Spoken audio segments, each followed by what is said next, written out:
Good evening. Good evening. Good evening.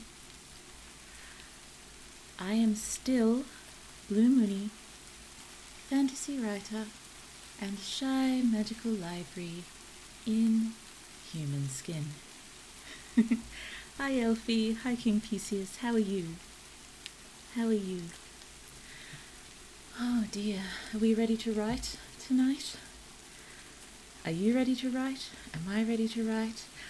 Oh, I don't know about you, but I'm a little anxious, honestly. Sharing my writing in NaNoWriMo, it was quite difficult, but because it was all mostly notes, I suppose, well, given it was November in NaNoWriMo and I was streaming every day, I sort of got into it eventually, but just sort of jumping in with writing again. It's, oh dear, a little bit anxiety provoking. But we'll see how we go anyway. As you can see, we're going to be using ProWritingAid here. Hello! Hello, Elfie. Thank you so much for coming. Thank you. It does mean a lot. Oh dear. Yes, I kept getting more and more surprised today seeing my War of the Worlds reading stream amazingly has 50 views now. Just coming down from some games. You're gone for a little while and now you're here. Thank you, both of you. Thank you. Yes, where was I? War of the Worlds.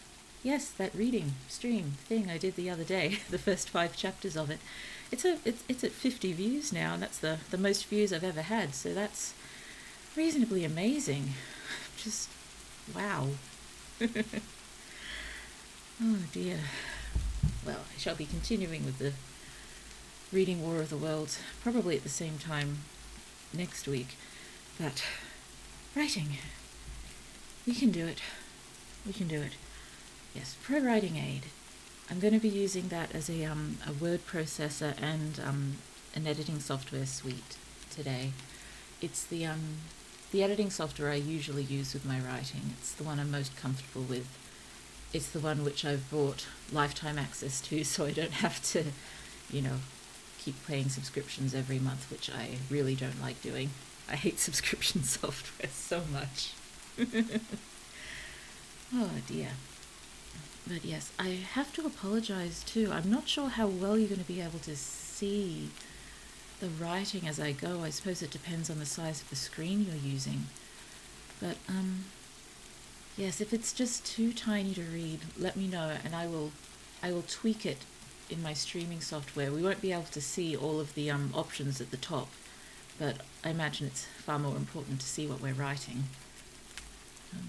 Everything's moved to subscription recently. I find it really quite off-putting. Like, if I buy something, I want to buy something. I don't want to sort of rent everything, I guess. Well, for some things it's fine if you know you're not going to use it forever, but, for me, writing software, I'm going to want it. I agree, yes. Especially in tech, that's right. That's right. Oh dear. But yes, do let me know if the font size is too small, because I discovered too late that I'm not sure I can actually adjust the font size when I'm using the web browser version of ProWritingAid. I'll do a bit more research into it and see if I can improve it for the next writing stream, but if I can't, I will. I think there's a desktop app which I can download, which hopefully I'd be able to adjust the font settings and stuff in that. So we'll give that a go for next time, but for now we'll work with this, and if you have a problem reading it, let me know and I will see what I can do. Right, okay, we can do this. I very purposely chose to start with stories I've pre-written. Looks good to me for now. Oh, hi May Moray. Hello, sleep is being difficult, so I thought I'd pop in here since the timing worked out. It's so lovely to see you. Thank you for coming. Because of subscriptions, I've stuck to Google Docs. Yes, I used Google Docs a lot for a long time. I haven't used them much recently, In fact, I think I remember some sort of semi-exodus that I went through trying to move all of my documents out of Google's clutches, so to speak. But yes, not really in a position to not Google, are we? Yes, they maybe the overlord's coming for us. Rightio. Let's... Oh yeah, I have it right here. Just let me make sure I can see everything myself. I can. Okay. But yes, again, let me know if there's any problems reading what we're writing, and I will see what I can do to make it easier on your eyes. I also conlang in a Google spreadsheet. Is that weird? I don't think that's weird at all. Spreadsheets are very, very useful things. I imagine they'd be very good for conlanging. Put everything exactly where you need it. Lovely, lovely, sensible grids, doing exactly what you tell them to do, most of the time. Hopefully.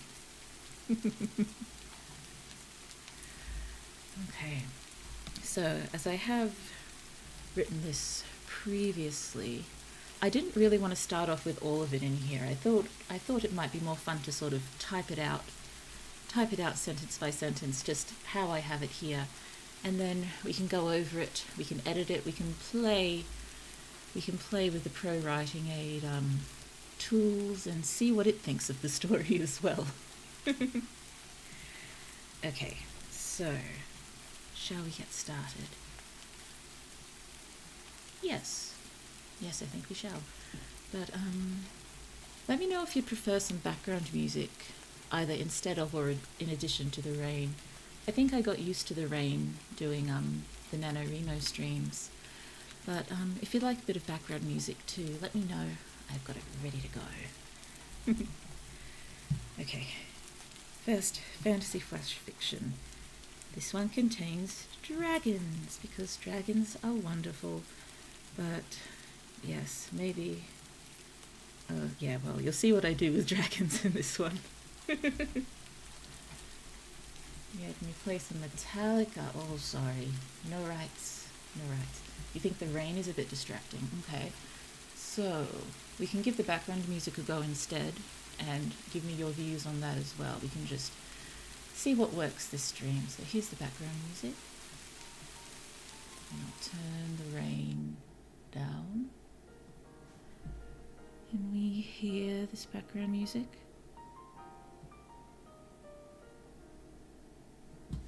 Whoops. Oh, that's why I can't hear it. I've got it muted in my headphones. That'll do it.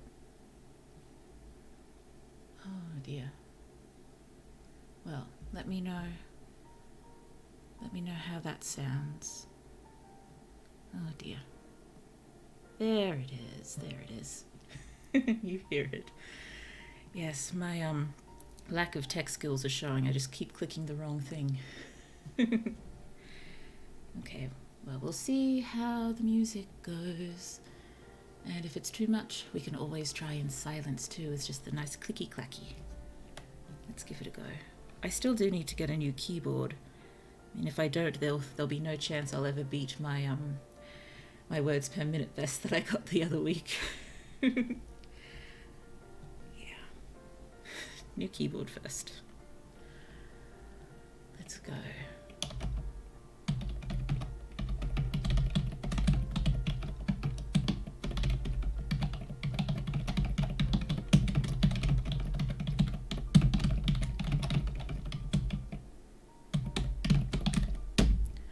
I skim my fingertips over a satiny cascade of scales, riding the crests and coils of the beast's tail. Next we have... do I want to start a new line for dialogue? I don't think I have to. I think it might look better, but let's just pop it over here for now.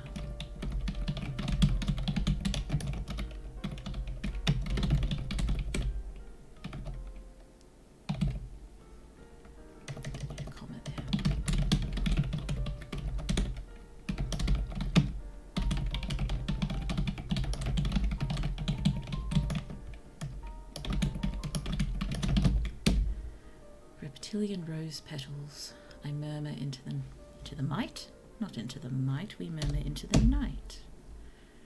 I murmur into the night and instantly regret it. If no one can hear me, am I still an asshole?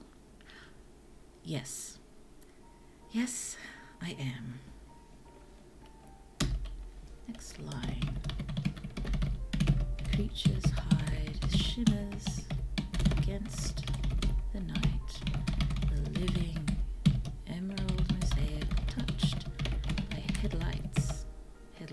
Headlamps might sound better. I'm not supposed to be changing stuff yet, but headlamps and moonbeams.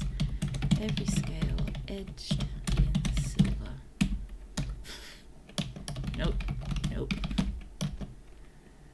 from Elfie, a bit off topic, but I'm on the edge about adding dragons to my world. Any suggestions? I'm not sure there are many things that can't be made better by dragons. Dragons just give things an instant edge. But, it depends on the types of dragons too. I mean, dragons can be terrifying, they can be adorable, they can be anything we need them to be. And there's so many good quotes about dragons that can get you sort of in the mindset of what's best for your world. I think I ran into one when I was trying to think of a title for the stream. Oh, and I forget who it was attributed to, but I think it took some inspiration from a Tolkien quote and then went somewhere completely different. I think it was something along the lines of, do not meddle in the affairs of dragons, for you are crunchy and taste good with ketchup. Oh dear. No, dragons, I mean, they don't even need to be a huge part of your world, but dragons can add depth, I think. Just have them a part of local folklore or a legend, or even, could even be a random news story that people are chatting about. And just to give, a little bit more fantasy-esque depth, maybe. Oh dear. I like combining fantasy things with the mundane, Magical and mundane can mesh together so well. You're right, horrific dragons might fit in, don't know why though. Just have a play around with it maybe. I wouldn't try to force it in, but if you can find a way it sort of naturally either weaves into the story or the world building, yeah. I think so long as it feels natural, I think it should work quite well. Okay. Back to the story. Not nope to you. Nope for reading off the page. Nope. Yeah. I always like the D&D style dragons. Oh, I only remember a little bit about D&D style dragons because I never got into it as much as I wanted to, and I just know the bits of it that have gotten into more sort of widespread pop culture with the Dungeons and Dragons. The recent film was awesome, and the bits and pieces in TV shows and that. But I did try to get into it at one point with a friend, and it was fun what we got to, but neither of us had played it much before, and there was only the two of us, so we didn't get very far. Oh dear, sorry. Just give me a moment. I've got whale people that fit quite well. Whale people. It sounds amazing. I would likely be quite terrified of them no matter how lovely they were. I've got a thing about ocean creatures. They terrify me. Yes, I do not do well with fish or whales or anything that lives in water. I probably have some sort of issue with. I have nothing against them. I want them to go on living their fishy, watery lives, but I want them to do it far away from me. Oh dear. Nope. Here we are. Oh dear. You don't need to be a capital. Shaking out of weary poetics, I press my palms against the beast. Hey, Solo tabletop can actually make for a fun little journaling project. Also good for improving practice, lol, since the way I play uses story dice to come up with encounters. Wow, that sounds pretty amazing. Solo tabletop. Might have to have a look into that. Wow, and that does sound like really good story writing and brainstorming material. Oh gosh, the ocean scares me. Oh yes, me too. Me too. The whale people have a reputation of stealing my axolotl people's eggs. So it's just a myth. Oh dear. And axolotl people sound really cool too. They're just so cute. Again, watery, so I don't really want them near me, but very cute. Oh dear. There's a, what is it? There is a game. I think I played it once in my life, but I was so sort of mesmerized by it. And I do have a copy of it. I believe it was a gift from a friend. It's called Once Upon a Time, and it's some sort of card game, storytelling game. Maybe I should try to find a way we can play that on stream somehow. It might have to be adapted, but that could be fun, trying something like that. I'll have to look into it. Yeah, it'd be really cool to play some sort of board game, tabletop storytelling sort of game on stream, but we would have to find a way to adapt it. I will have to look into that. I think I may have just repeated word for word what I just said. I'm so sorry. Oh dear. Again, please let me know if the font's too small, and I will do my best to just enlarge the window to see if it helps. Okay, shaking out of weary poetics, I press my palms against the beast. Its firm flesh pushes back. No response.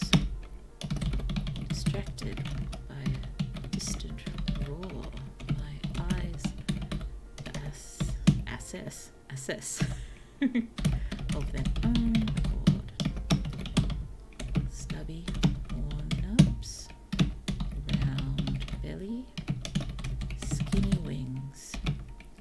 Oops, this is a young thing, just graduated from infancy. Beautiful. Pity. Here we go. I get a sturdy grip on the base of its tail and pull in italics. Oh, no more italics, please. Oh, for goodness sake. There we go. Holy. 3 dots, please. No more than 3. 4 is excessive. My muscles burn. Ah, there we go. Within seconds. Seconds? Come on. Italics again. Move. No more italics, please. I grunt and swear and strain, hurling almighty effort into my shoulders. The beast budges. I dig in my heels, inch by inch. I heave half a ton of mythical roadkill off the highway.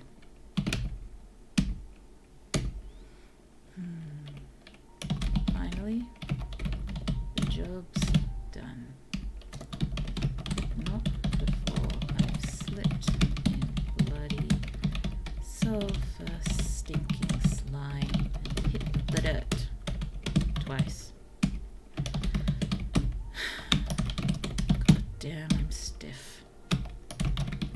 Crack my neck and a sigh escapes me. That's the 3rd carcass tonight. These mountain passes are the worst.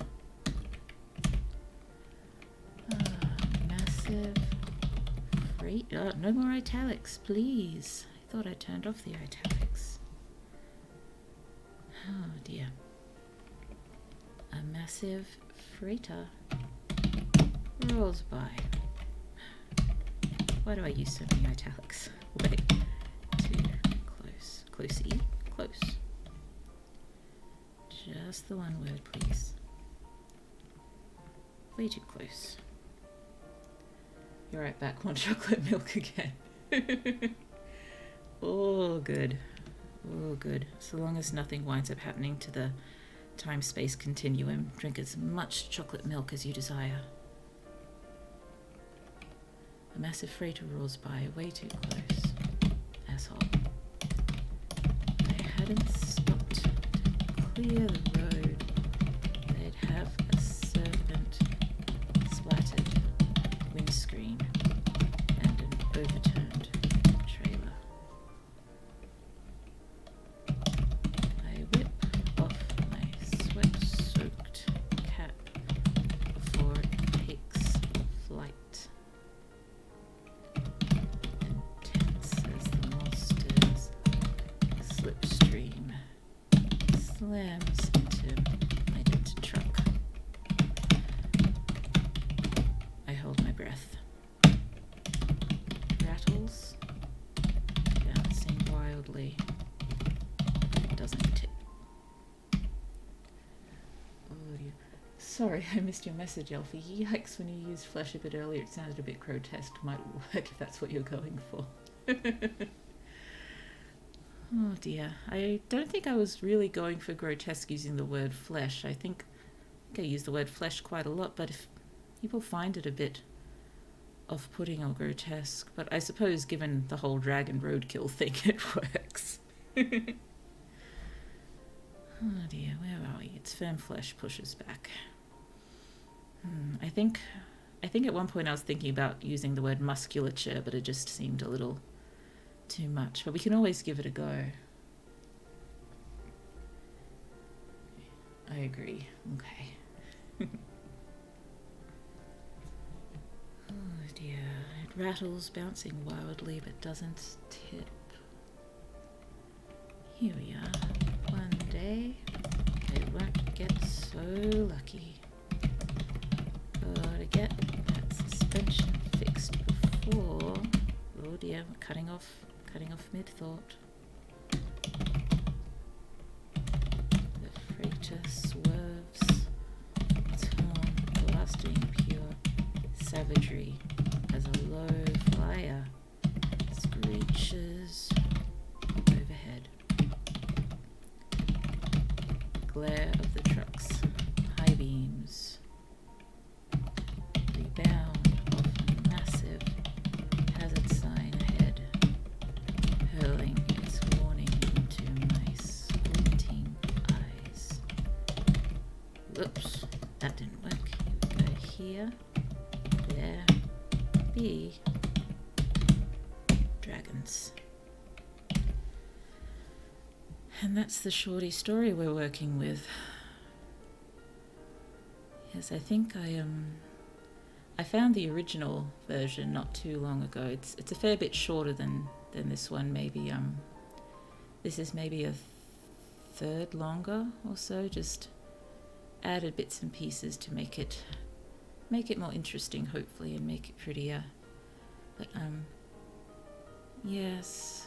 I don't remember why I thought of the dragon roadkill. I think it's just my my general like of magical and mundane sort of smooshed together. And yeah, I suppose there's generally an awful lot of roadkill on the highways around where I live. So yeah, it's not exactly far from the forefront of my mind, given how often I see it. Oh dear. Not altogether pleasant seeing so much roadkill. It's sad. I think we need to be more careful. Okay, so might just read through this again and see if there's anything that jumps out that should be adjusted, or if you see anything that you have an idea for, or you think you think should be changed, or you think something might be a bit better, let me know. Let me know and we can have a bit of a play with this. And after that, I will hit the summary button over here and we'll see what the writing software thinks of it. And we might go through and have a look at its suggestions then too. Okay, so I skim my fingertips over a satiny cascade of scales, riding the crests and coils of the beast's tail. I think that sounds alright. It's a bit, it's not overly flowery, but I suppose it's a bit more flowery than I generally prefer my first sentences to be. I like, I suppose the first sentence of my prologue for the novel I'm working on right now is quite long and a little flowery, but it's also very, very scene setting. This is a bit more sort of poetic, I guess, given, down here shaking out of weary poetics. I skim my fingertips over a satiny cascade of scales, riding the crests and coils of the beast's tail. I think we're okay. We've got a bit of pleasant alliteration going on here with cascade and crests and coils, and even the sea and scales here. I think it sounds all right. I think we're pretty good there. Here we are now. Reptilian rose petals, I murmur into the night and instantly regret it. I think it's fine just having, that moment of introspective, over-the-top thought, and then, I'm so glad no one can hear my thoughts right now. If no one can hear me, am I still an asshole? Yes, I am. I know people probably don't mind hugely, but I am going to continue pronouncing this as asshole as opposed to asshole, because it takes a lot of effort for me to say asshole, because I'm not used to having to tighten up my voice quite so much to get that wonderful twang there. I think I'll make chocolate milk and blue streams a tradition now. Oh, that sounds lovely. Traditions are something we need. Traditions. I think a lot of creatives need traditions in their content. It's, inside jokes and fun things that the community can share that helps knit us all together. And if chocolate milk is one of our things, it's one of our things. Although, I must admit, I actually have not drunk milk since I came off my bottle. I just refused to do it, and now even the thought of consuming milk makes me feel ill. My Marae, flowery like that can work well if it's consistent for character. I know I sometimes think in flowery words even to myself. Yes, a lot of my earlier works was very, very excessively flowery, and I think that sort of turned me off it a little bit, but you're right. In bits and pieces, and when it really suits the point of view or the character, it can work quite well. I think I've just got to try not to overdo it. When I peek back and forth between what I'm writing now and, things that I wrote in the past that I want to rewrite in the future, it still sounds like me, but it doesn't sound as much like me as I'd like it to, I guess. But I suppose my writing style for the novel I'm working on now is very distinct and a bit scrappy and fun. But again, that's mostly because of the point of view character. I try to change my writing style a bit depending on whose shoulder we're sitting on. And when it's main guy, Kaz, when it's Kaz, yeah, not very many flowers with Kaz. Oh dear, I'm slightly lactose intolerant, so I shouldn't be having milk, to be honest. Oh dear, I hope you feel alright. Yes, we've got a little bit of lactose intolerance in the family, and also, what's the other one? Gluten intolerance. They're not fun. They're not fun. I don't think I've got them. I think I've just got in general, my body's just not a huge fan of me. Elfie, I think flowery language works if you're trying to do poetry. It would indeed, definitely. It can, although some poetry can be lovely in sort of its succinctness and its briefness as well. It's just different styles. Different styles. Okay, here we are. The creature's hide shimmers against the night, the living emerald mosaic touched by headlamps and moonbeams, every scale edged in silver. I think it reads okay. Again, it's fine here, I think, with the floweriness, because they're, again, regretting it and feeling silly.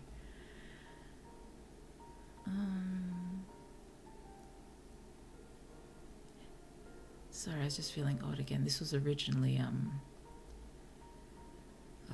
for headlamps, imagining, you know, like the headlights of trucks and cars that are passing by. But headlamps just sounds better, like it kind of works more in this, with these words.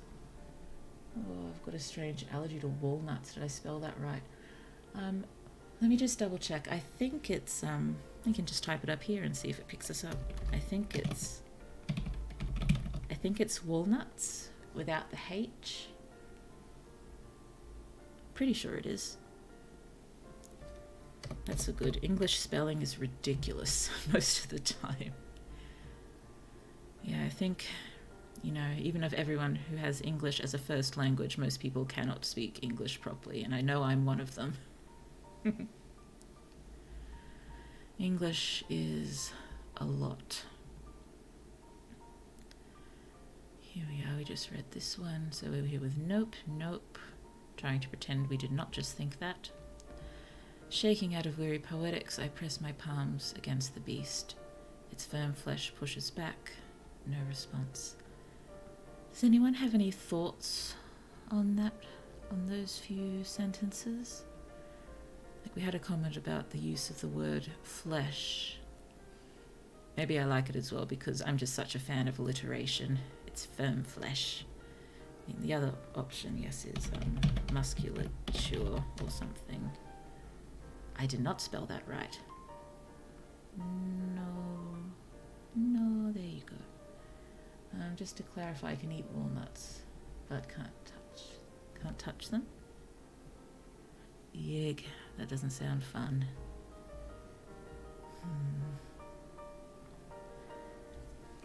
I think I still prefer flesh. Oh dear, flesh. There we go. Seems good to me so far. Thank you. We will stick with that for now. We'll try to get tough on ourselves using the editing software suite, and it can tell us everything that we somehow do and don't want to know about our writing. Okay,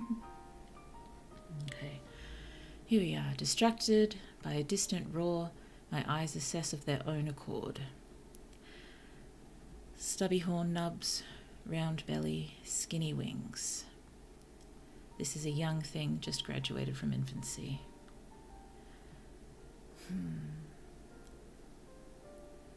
I've got a lot of quite short sentences there, but I think, and we've got the slightly longer one at the beginning, and we've got using the colon here to sort of spread that one out. It should read all right, I think. Not sure why I wanted to use graduated. It just, I don't know. I like it. Yeah, it's hard to remember why I make a lot of word choices. I suppose, you know, when I wrote the whole thing quite a few months ago, it's hard for anyone to remember exactly why you chose a certain word at a certain moment. But I imagine if they're particularly significant, someone might remember. So this is a young thing just graduated from infancy. Beautiful. Pity. Here we go. I get a sturdy grip on the base of its tail and pull. Why do I have two full stops there? Yeah, graduated sticks out a bit. Okay. Sticks out as in like a sore thumb, or just as something interesting? Do you think it seems out of place with how our protagonist speaks? My mind is just going blank. I'm not sure of an alternative. Interesting. Okay. As long as it's just as interesting and not this just does not work here. Okay. I get a sturdy grip on the base of its tail and pull. Holy. My muscles burn within seconds. Within, in. in sort of gets to the point more quickly. Within maybe sounds prettier, but I think, it's roadkill. We can just get to the point. The muscles burn in seconds. Come on, move. I grunt and swear and strain. I wonder if ProWritingAid isn't going to like this sentence. I'm not sure what I'm doing here is wholly grammatically correct, but I prefer how it looks and sounds like this. I grunt and swear and strain, hurling almighty effort into my shoulders. You don't like me using almighty? I don't want to say hurling an almighty effort into my shoulders. It doesn't sound right to me. I just want almighty. But thank you for your input, ProWritingAid. I shall listen to you more very soon. The beast budges. I dig in my heels, inch by inch. I keep running into difficulties with things like inch by inch, given I work with the metric system, and so I get a slight every time I use inch. Now, given inch by inch is just sort of a turn of phrase as opposed to, actual measurements, it just fits very well in a lot of stories. And, in my story I'm writing now, I'm using mostly American English, but they're in the metric system, and so I think I try to catch myself every time I'm about to use inch, but I think now and then I just sort of give myself a pass. It'll mostly be millimeter, but millimeter by millimeter doesn't sound quite as good as inch by inch. It's also a lot shorter. Oh, that's interesting. Maybe it's, when you're writing, it's amazing the sort of things that just start to stick out, and you wonder, whether I have to change this to just make it realistic with everything else that's happening in the story, even if it's just a little word choice like inch or millimeter. I mean, I haven't said specifically we use the metric system in this story because it's set in an alternative Earth sort of thing, but we're using metrics. In my more high fantasy stories, I might use imperial because it just seems to feel better there. I was actually just typing that it sounds better than centimeter by centimeter. Yes, it definitely does. It definitely does. Oh dear. Yeah, I'll probably wind up using inch by inch in the more tense sort of scenes. If it's not a tense scene, using millimeter and centimeter will probably work absolutely fine. But in a tense scene, I think inch by inch will be much better. Much, much better. Okay, here we are. I dig in my heels. Inch by inch, I heave half a ton of mythical roadkill off the highway. You have no idea the twisted pleasure it gave me when I wrote this line. It's just, I think I did my best to, previously, not say outright that this is a dragon, make it reasonably clear, but then, suddenly it's mythical roadkill and we're just like, oh dear. Like, I know it won't really have the same impact on you because, there's dragons in the title of the video, and I talked about dragons, and I think a few of you might have even seen the story before. But hopefully people who come across it who don't have any backstory, they'll get the intended jolt that this line would hopefully deliver. Yes, do need to think about how I'm going to publish this. I've had a few thoughts, but not really settled on anything yet. I'd use curse instead of swear, and admit that seeing inch takes me out of the story a bit. It might just be because Swedes look a bit down on Americans. Oh dear. It took me a second, but I do remember you sharing this before. Yes, a while ago I popped it up in the Lovely and My Goodies Discord server. I think I was feeling a bit a bit antsy that I hadn't shared any work with anyone for a long time. And yes, I did write fan fiction for a while, and you get a lot of gratification with that, but I haven't done it for so long. Yeah, it's nice to share stuff occasionally. Or more than occasionally. Yeah. I suppose, yeah, the urge wouldn't hit me so far if I'd grown up with other friends who were writers, but I didn't really have many other people growing up to really talk about writing with. I remember talking at people about my stories a fair amount, and I probably shouldn't have, because most of them probably had no idea what I was talking about. But yeah, it's I find it both, it's a wonderful thing now to have people to talk to about writing, but I think I also find it a little intimidating for some reason. Okay, you think it should be curse instead of swear. I grunt and curse and strain. I grunt and swear and strain. I think I might have leaned towards swear initially because of the alliteration again, and I'm such a fan, but we still have the sound in curse. I was a quite fan fiction writer growing up. Oh, that's lovely. I think I played around with fan fiction a little when I was a teenager, but I wasn't really on the internet yet then at all. And I didn't actually know what fan fiction was, so I was thinking in my head, oh, this is so amazing what I'm thinking of. I wonder if anyone else has ever thought to sort of make up your own stories with stories that have already been written. Yes, I was definitely not the first person to think of that. Oh dear. I relate to telling people about my stories that nobody understands. Yeah, it's a little bit of a writer's curse, I think. Just a little bit of a curse. But that's okay. The stories are worth it. Yeah, so I grunt and curse and strain versus I grunt and swear and strain. I think you're right. Curse makes it feel sort of flowier, but swear makes it sound sort of rougher. And, maybe I lean towards it as well because of all the efforts that are being expended at the moment. I'm not sure. I grunt and swear and strain. I grunt and curse and strain. Let's go with curse for now. We'll go with curse and we'll see how we go. Okay. I grunt and curse and strain, hurling almighty effort into my shoulders.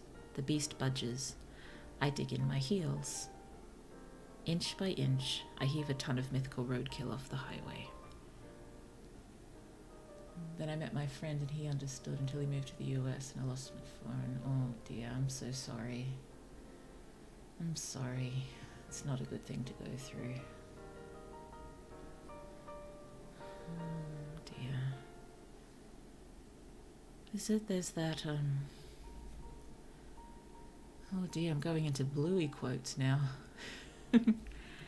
Anyone else a fan of Bluey? Well, I'm Australian and I've got a small one, so it's sort of, I'd better be a fan of Bluey. But there's that gorgeous episode called Camping. Brought a new phone yesterday. Good, I'm glad. I was just worried for a moment that you'd lost contact with him completely. And I was thinking of the Bluey episode Camping. I've not seen it myself, but I've heard of it. I do recommend it. It is quite a beautiful show, really, and very, very good at showing and not telling. And just, wow. But the episode Camping, I think it was recently voted maybe the 9th best Bluey episode in the 100 top Bluey episode countdown that happened last month. My nieces and nephew like Bluey. Yeah, they're... Well, it's a kids' show that I've seen over and over and over again, but I'm not sick of it yet, so I think that's a good sign. But, yes, in the episode Camping, Bluey meets a lovely puppy called Jean-Luc. I think he's from from Montreal, and he speaks French and she speaks English, and they can't understand each other, but they spend a wonderful time together. But then he leaves and they don't have contact for the longest time. But her mum says, when Bluey asks, will I ever see him again, she says, you never know, the world's a magical place. And yes, even if we do completely lose contact with people sometimes, there's always a shot of finding them, particularly now, with the internet. Oh my god, yeah, I love that episode. Hello, Extreme Vran. Hello. Yes, that's such a lovely episode. Yeah, I don't think I actually voted in the top 100, because you could only vote for five episodes, and you had to sort of explain why you picked number 1, and that made me panic a little bit. Like, I don't think I can probably explain this to you, sort of thing. Yeah, me and my friend have kept in contact by commenting on each other's YouTube videos. That's wonderful. I'm glad you've kept in contact. I was worried for a second. Man, hi, I hope you're doing well. Doing reasonably well over here. I'm still awake. The small one is still asleep. We're working on a story, and writing is one of my favorite things to do, even if it does make me anxious a lot of the time. I just need to get into my groove. And it helps that I've already pre-written this one, and we're just trying to polish it up a little bit. I will eventually, hopefully, get into writing flash fiction from scratch for you, but yes, am worried, am concerned. Oh dear. Where were we? Oh, I dig in my heels, inch by inch. I think I'll keep inch by inch. It sort of adds to the tension, I think. I'm not sure. Yeah, centimetre by centimetre or millimetre by millimetre will work here, even though by default my head goes metrics. But inch by inch. We want inch by inch here, I think. Inch by inch I heave half a ton of mythical roadkill off the highway. Finally, the job's done, but not before I've slipped in bloody sulphur-stinking slime and hit the dirt twice. I seem to be a bit of a fan of clumsy protagonists, or at least ones that tend to fall over a bit, whether by their own or others' making. Yeah, my main character, Kaz, he gets into a fair few tussles. And not only with giant alien monsters, with actual people too. He's yes, I think he says at one point, I've just got one of those faces folks love to punch. Let me guess, you procrastinate on writing even though you enjoy it. I do that too much. Yeah, it's I'm not sure. I think I've said a few times I tend to get hit by the worst writer in the world syndrome quite a lot, and that, if I spend so long writing a story and I think I'm so happy with it, but then I come back to it a little while later, I'm like, how could I have written this? This sounds awful. Why? But I don't have time to fix it, because if I just keep going back and fixing things over and over again, nothing's ever going to get done. And that is why I have not finished a story in 10 years. Oh, one of the reasons. There's quite a few of them. Bit by bit is the only alternative I can think of, but I like inch by inch too. We'll just have a look, see what bit by bit looks like. But I don't know, inch by inch just has that thing that I want, apparently. Bit by bit. Bit by bit, I heave half a ton of mythical roadkill off the highway. Inch by inch, I heave half a ton of mythical roadkill off the highway. Yeah, I'll stick with inch by inch. I feel like that when I translate my writing. Oh goodness me, translating writing is just a whole nother thing, isn't it? It's because you can never go sort of direct translations, can you? You've got to adapt it so it works properly in the other language. It's just incredible the amount that goes into translation. I'm overawed and impressed, so impressed by anyone who can do that. Yeah, I've thought now and then, given I am a VTuber, I thought it might be appropriate at one point to try to get my stories translated into at least Japanese, to share them in Japanese as well. But oh goodness me, the amount that will go into that is just incredible. Oh dear. I'll continue thinking about it. I think that's probably only an avenue I can proceed down once the whole novel is written and released in English. I can consider other languages then, maybe. Okay, where are we? We're here. Finally the job's done, but not before I've slipped in bloody sulphur-stinking slime and hit the dirt twice. That sounds alright, you reckon? It's, yes, it's taken a turn from the flowery, which I think is appropriate given what's going on. And not just translation, localizing it so it carries the same meaning, easy to lose stuff, doing a one-to-one translation. Definitely. I did study Japanese for quite a while myself, and I had a huge difficulty in my head always wanting to go one-to-one translation. And I knew that didn't work, but my head's just wired that way, I guess, which isn't very helpful. But no, yes, localization. Very, very important. But, we can't lose the spirit of the meaning. We've got to, I don't know, what's the, I haven't played it yet. I'm intending to play it, and I'd like to play it on stream once I get started, but I hear the localization team on Final Fantasy XIV is just phenomenal. I hear that they are very, very, very good. Ah, dear. Yeah, I'll try to get into that at one point. I'm just, again, anxious because I'm not good at games, and just looking at the screen for Final Fantasy XIV and, the controls for battles, I'm just, oh dear. Here we are. Goddamn, I'm stiff. I crack my neck and a sigh escapes me. That's the third carcass tonight. These mountain passes are the worst. Again, there's quite a few short sentences there, but we've got the longer one at the beginning, so hopefully it's still broken up enough. Oh, that'll be cool to see. I play that a good bit and even do a lot of the harder raid content. Ooh, nice. Played a bunch of Final Fantasy XIV today. All fun. I had no idea what I was doing. I shall join your ranks of having no idea what we are doing, hopefully soon. Oh dear.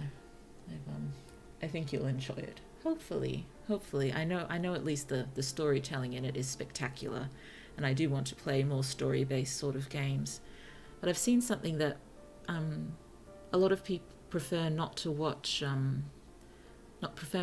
people playing story-based games because they, prefer to play story-based games themselves. But I imagine a lot of people have already, most people who want to play Final Fantasy XIV probably had a peek already. Oh dear. Elfie says, not really. It's hard to translate. Swedish is quite closely related to English, so I can almost one-to-one translate in some areas. I got translation homework for English.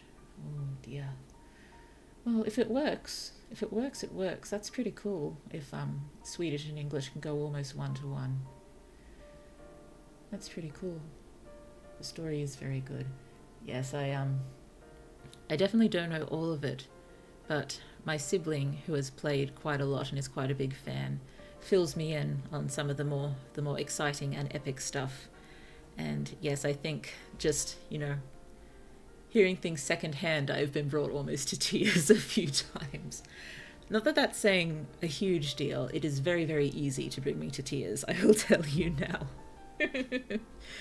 I've considered a few times whether I should torment myself and do a karaoke stream full of songs that I know make me cry, just to see how long I can hold out.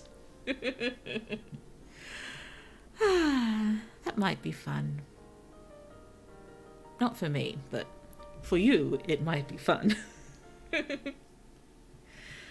dear, and so many songs that make me cry. I have no idea why they make me cry.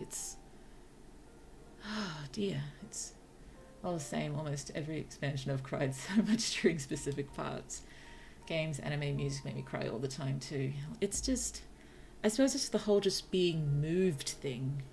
When you're moved, whether for whatever reason, the waterworks just start sometimes. Oh dear. I mean, the other slightly strange time when I cry is that I cry when I'm frustrated. Like, I still remember having these, I haven't had them for ages, thankfully, but this same dream when I'm trying to bounce a basketball and it just keeps hitting my foot and rolling away and I have to run to get it. And it just happens over and over and the cycle continues and I just get so frustrated that when I wake up I'm just weeping. Oh, I like things that make me feel like that though. I mean, if something can move you like that, it's been made well. There's been love put into that. There's been thought, there's been effort. It's been 110% worth our time. For me, that's usually my measure for if I like a story, oddly enough. If it makes me cry from the emotion, then it'll really stick and I love it. Yeah, I think that's a good sort of yardstick, I think. Why do I say yardstick? I use the metric system. But yes, I suppose I find it slightly gratifying then that I have indeed made myself cry with my own writing, so hopefully I'll make all of you lovelies cry with it as well, and it will move you as much as it moves me. Oh, Genshin's the most recent quest made me cry like a baby. Oh dear. I have heard so much of Genshin. I have not actually played it myself.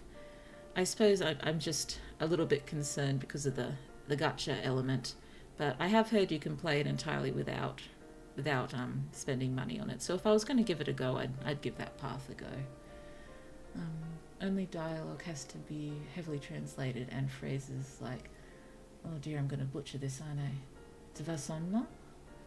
That basically means to fall asleep quickly. Sorry for being off topic. No. Don't worry about going off topic. We're chatting. Chats can go on all sorts of beautiful tangents. We've just got to try to get our headspace back and forth. And it even doesn't matter if we don't. We can just let things flow between topics. We can flow. We can be happy.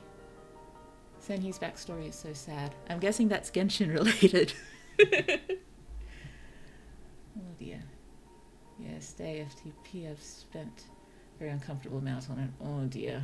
Yes, it can happen. My yes, back to my protagonist in my main story. I've sort of combined pachinko and crane game into one sort of thing, and he's got a bit of a problem with that game. I've called it Grab Hall. But yes, there's a not a running joke exactly. It's a little funny, I guess, but a running thing about, if anything like that happens again, we're having a full-blown intervention. And I think he lost pretty much everything 6 months ago. Poor kid. Yes, it's Genshin. Okay. Yes, thank you so much for chatting. It is lovely to talk. Except I have forgotten where I'm up to. Here. We've just fallen down. We've fallen down in the bloody sulphur stinking slime. And we are stiff. I crack my neck and a sigh escapes me. That's the third carcass tonight. These mountain passes are the worst. Yes, I suppose I just liked the idea of dragons being a bit of a hazard on the roads, because there's that many of them flying around, and I imagine the crashes can be pretty bad if they're small vehicles, but yeah, big trucks are just going to take them down. Very good. Oh dear. Here we are, back to the massive freighters that can just take these poor dragons down. A massive freighter rolls by way too close. Asshole. I said asshole even though I said I'd be saying asshole. Oh dear. Asshole. It worked there. If I hadn't stopped to clear the road, they'd have a serpent-splattered windscreen and an overturned trailer. Yes. Remember, if you think of anything that you think sounds better, feel free to let me know. We can rip this thing apart if we want to. I whip off my sweat-soaked cap before it takes flight, and tense as the monster's slipstream slams it to my dented truck. I kind of liked referring to the the big trucks and the dragons by similar sort of terms. And so by the "here we be dragons" comment at the end, we could either be talking about the dragons or the big trucks that keep, killing the dragons, and which is the worst monster sort of thing, I guess. There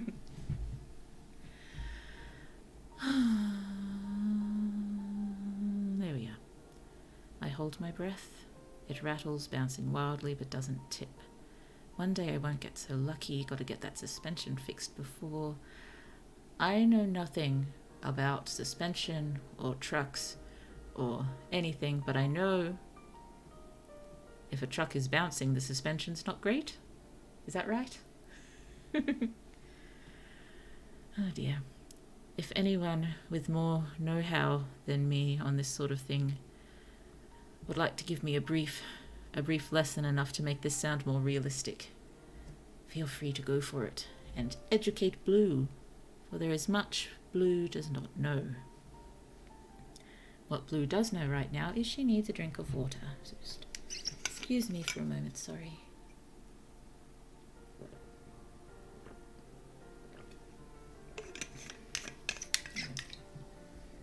Yeah, that's generally a fair observation. Okay, thank you.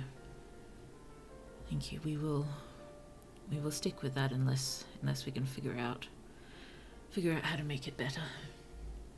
Okay, the freighter swerves, its horn blasting pure savagery as a low flyer screeches overhead. The glare of the truck's high beams rebound off a massive hazard sign ahead, hurling its warning, singular, into my squinting eyes. Here there be dragons. Suppose I just want to look at this line a little bit, just to make sure it's all right. I used to mod my car before I traded it for a practical vehicle. Yes, practical vehicles are sadly very practical. Oh dear. I in fact only have my learner's license. I think I've had it for about 10 years now. I just have very, very little desire to be behind the wheel of a massive weapon on wheels sort of thing. I know I'll have to get it eventually. But yes. Also, with a few lessons that I took so long ago, I think my instructor was insinuating quite heavily that I drive rather fast. And I didn't notice that I was driving fast, so I take it that's not a great sign. Yeah, what's here? I used to have a 370Z and I miss it, lol. A 370Z. You may have to educate me on that. I imagine it is a type of car. Did Blue get it right? Is Blue right? It's a car? Yeah. I'm too young to drive, so I don't know anything about cars. I think that's fine. If you want to drive when you hit the age, go for it. I'm sure it can be useful, and so long as people are careful. I guess that's the problem as well. Like, I can drive for myself, but I can't drive for other people. And usually I like to live by the thought that someone hasn't given me a reason not to trust them, therefore I will trust them. But that just doesn't really work when it applies to other drivers. Yeah, it's a Nissan car. Oh dear. The only car names that stick out in my head, and I don't even really know what they are Supra and Skyline, and I think it's one of my friends in school was reasonably obsessed with those types of cars. Close to blind, so cars are not my knowledge base. Part of why anything like them is a rarity and look teen. Just keep them for the high nobility and don't have to think about them as often. I think that's a good way to go about things. General rule I like to go by is, if you want to include something in your story but you don't know much about it, just make sure the character that you're with doesn't know much about it either.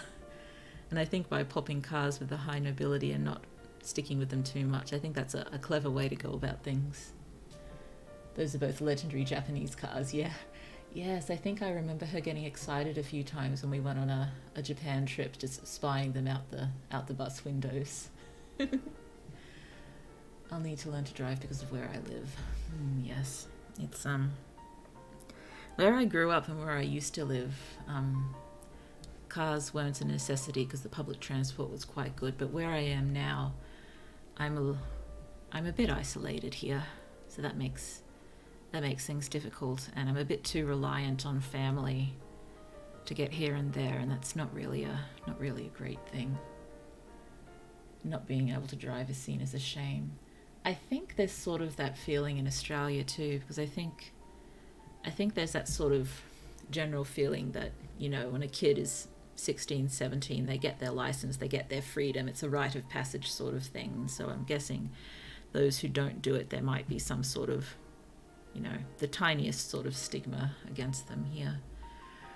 But plenty of people don't drive for plenty of different reasons. Like, I suppose as well, if I was to drive, I'd prefer to have an electric vehicle, but not many of them are particularly affordable yet that I'm aware of. Oh dear. And I suppose I'd like to know that it would be possible to get an electric vehicle before I get all my required hours in my learner's log. Oh dear. Yes. For someone who doesn't know much about cars, I did make my main character a bit of a car fanatic. But at least it's a fantasy world, so I can just make up the car names and models. So long as they sound like they're from the language. Which I do need to overhaul a little bit. I'm not an intense Konglanger. I've been seeing so much more about it now, and I'm very interested in it, and I'd like to sort of delve deeper into it. But I think I'm just going to stick mostly with what I'm doing and just try to cement the rules a bit more strongly. And I think I've got a few sounds going together that don't sound quite right, so I've just got to adjust that a little bit. Yeah, only if you've got a disability are you excused from the shame. Yeah, it doesn't feel right to shame people for not driving. There's any number of reasons why they wouldn't drive. And, people shouldn't have to explain themselves to society at large why they don't want to drive. It's your right to drive, it's your right not to drive. And, public transport is a glorious thing, and it should be embraced, and it should be, available and affordable. Oh dear. I guess that's why I adore the train system in Japan so much. It's very good. Here we are, the suspension. Got to get that suspension fixed before the freighter swerves, its horn blasting pure savagery as a low flyer screeches overhead. The glare of the truck's high beams rebound off a massive hazard sign ahead, hurling its warning into my squinting eyes. Here there be dragons. I wish we had walkable cities here. Yes, it's I'd love it if cities were designed around people and not cars. That would be spectacular. I mean, still, ways for cars to be used, but cities need to think more about people in their design, I think. I think I'd try to go into that a little bit in this novel that I'm writing, but then, I get the main character to be an idiot and run across a highway anyway, even though there's a perfectly sensible way to walk where he wants to go. Like, this way's faster. Yeah, he's like that. Just a little bit. He's, I suppose he has his occasional sensible moment, but in general, not very sensible. Okay, we've read through that again. I think in general it reads all right. Again, if there's any thoughts you have, feel free to throw them at me, and I shall catch them and consider them. I need to move to Stockholm if I want to stay without a driver's license. Stockholm roads suck. Ugh. Oh dear. Yes, my parents talk occasionally about, you know, how horrible it is to drive in cities like Sydney and Melbourne. And the last times I've driven in, I haven't driven, I've been in the car in those places. I think I was too young to really pay attention and see how awful it is. But given Sydney and Melbourne are pretty big. Yeah.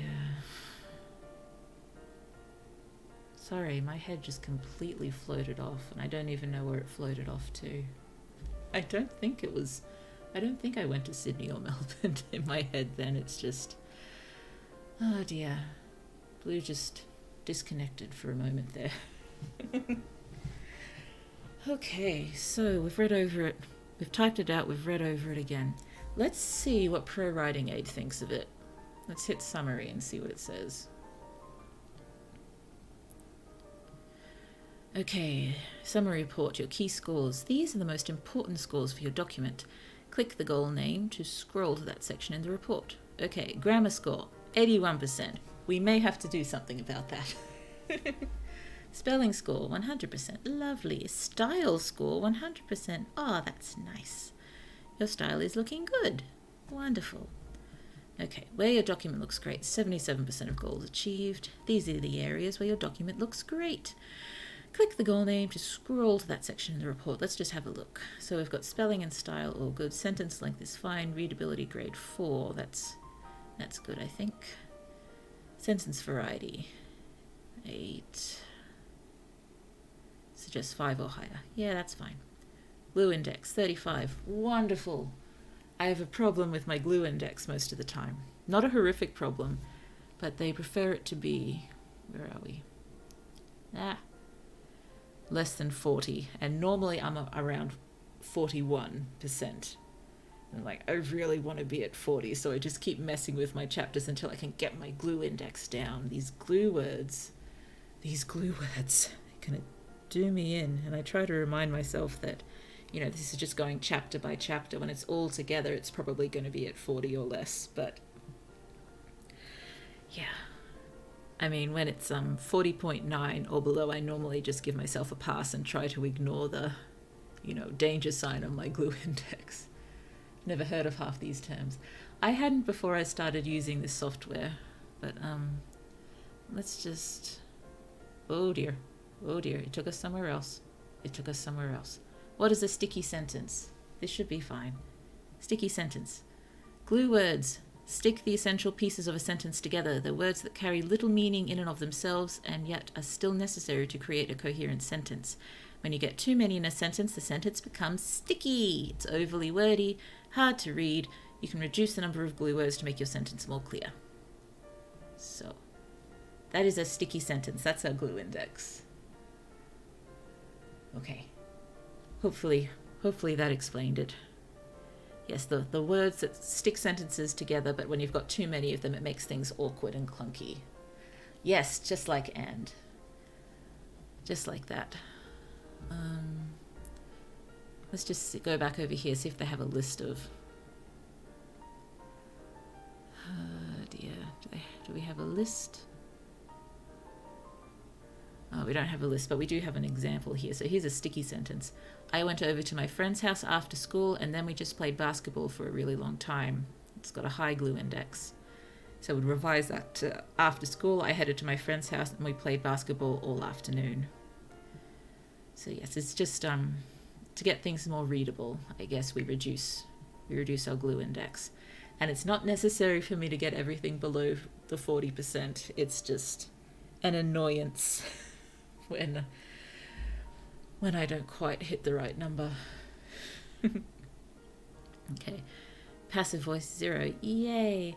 I like to keep my passive as low as possible. I much prefer going active all the way. I mean, a little passive is sometimes inescapable and sometimes just works better, but in general, active voice. Engagement score. Oh, document score 100, we suggest 80% or more. It's engaging. That's wonderful. Also, how I used to stretch my word count in my college essays. Yes, probably. Won't hold that against anyone. Sometimes you just gotta hit a word limit. Complex paragraphs? None, thank goodness. It's, yeah. Sometimes things just get a little bit too complex and we gotta simplify things. The conjunction starts. Slow pacing. Yay! It's not slowly. It is fast-paced. Yay! The sentence is too long. Quote consistency is good. Consistency good. No long repeated phrases. I can speak. No emotional tells. On the topic of glue words, I usually skip them while conlanging. That's probably a fair way to go about things. They might get things a bit muddled up. And I suppose some languages wouldn't really use them, would they? Context is a wonderful thing. If you just sort of, the context would tell you what sort of word would go in there if you were translating it into English, maybe. Oh dear. When I think glue words, I think of like particles in Japanese as well, and some particles can be cut out and just implied by context, but in proper formal grammatically correct speech, I think the particles are necessary. What would emotional tells be? Let's have a look. Okay, why you should avoid emotion tells in your writing. Telling emotions rather than showing emotions is a common mistake. Many inexperienced writers tell their readers about a character's emotion instead of using language to describe the emotions instead. While there will be certainly points in your writing where it makes more sense to tell rather than show, showing should be your primary goal as a writer. You want to create a vivid picture in your reader's mind that will engross them in your writing. Well, Mandarin Chinese does not use glue words, plurality, or tense. Oh, wow. And it's also a tonal language, so that's just so many things that just make it incredible. Mandarin will be amazing to learn. So no glue words, plurality, or tense. So just everything from context, I guess. Wow. Okay, let's just have a quick look here at the example. Consider the following examples. When Mary saw her test grade, she was embarrassed. As opposed to when Mary saw the big red F on her work, her cheeks flushed. She crumpled the test and hid it in her desk, hoping no one noticed. Yes, sir. Emotional tells. I normally have a small handful in my chapters, but was it? Score less than 20. 20% is plenty to play with. You can have a few emotion tells.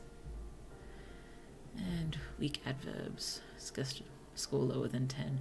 I personally like adverbs, and ProWritingAid keeps telling me to stop it, but I like my adverbs. Be right back, my friend is calling. See you soon, see you later. Okay, where it needs work. Grammar score, clearly, 81%. ING starts 2%, reduced to less than 2%. If we're at 2%, I might give myself that. I don't mind the occasional sentence starting with an ING word. Dialogue tags, 50%. I don't have that much dialogue. If it was a longer piece, I'd pay more attention to that, but because it's so short and we don't have that much dialogue, I'm probably just going to ignore that. Unusual dialogue tabs, 100%, reduced to less than 30. Same thing applies here. The piece is just so short and there's not actually very much dialogue, so that when I do just put in one unusual dialogue tag, it's just going to flag it. But yes, given it's so short, I don't think it matters very much, honestly. And again, dialogue tags with adverbs. If it's so short, there's so little dialogue, if I just stick an adverb in, it's going to blow all this out of proportion. These three I don't think are particularly important, and I don't really think this one's very important either. Yeah, I'm pretty sure when I bought the software, there was some sort of, not quite disclaimer, but just saying, these are suggestions, you're the writer. If you don't like any of our suggestions, ignore them. And that's generally what I say if I'm ever going to read someone's writing. Just, ignore me completely if you need to. If it's useful, wonderful. If it's not, ignore it. Oh dear, just need to mute for 1 second. I must cough rather vigorously. All done. Okay, grammar. It doesn't like me using almighty how I've used it. Is that the only thing that's bringing me down all the way to 81%? I think it is. Oh dear. Let's just go down and just have a quick look at everything else first. So style score, fine. Passive is fine. Teaching, that's good. You know, AI writing software is telling me my writing is engaging. It shouldn't please me as much as it does, but it does indeed please me. Okay. Emotion tells breakdown per 1,000 words. Good. Okay, so I don't have any. There's... Roll out some. Yes, you'll notice I've got Sarah J. Maas here. That's ProWritingAid does this thing where it compares you to the author of your choice, and I think they've got about 40 to choose from, and mine's just been set to Ms. Maas for a long time because we wrote the same sort of stuff. Very different styles, but we wrote the same, you know, fantasy. But I'm wondering if I should change that, if we could have a look through the authors and maybe change that. I'm back, you called the wrong person. Oh dear. Well, I'm glad you're back anyway. You are so welcome back here. Maybe let's just close this out and have a browse. I think I left it open. Did I leave it open? Yes. Oh, down please.